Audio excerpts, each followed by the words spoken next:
could be taking control, yeah.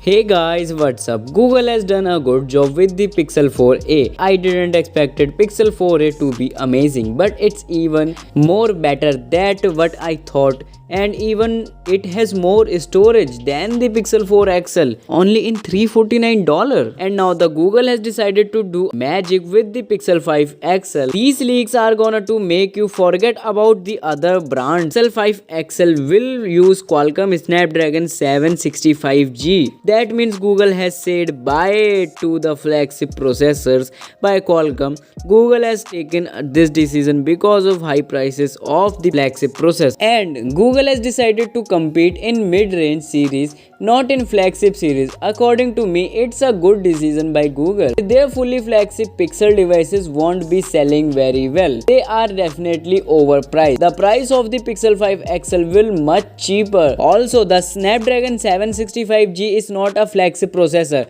but the processor is capable to give you a seamless experience. And with the Snapdragon 765G, you also don't have to compromise with the 5G. According to this leak, there will be the only Pixel 5 XL. You may have only one choice to buy Pixel 5 XL only.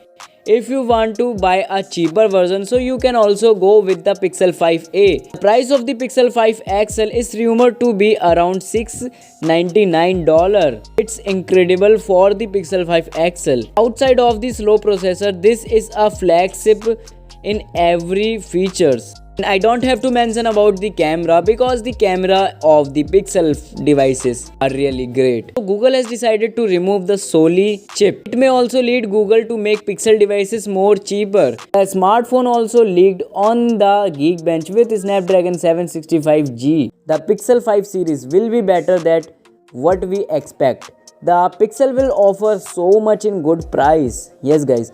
So that is up for today guys. If you like the video, so do hit that subscribe button and also press that bell icon so you never miss any updates of my channel. So bye and see you all in the next video.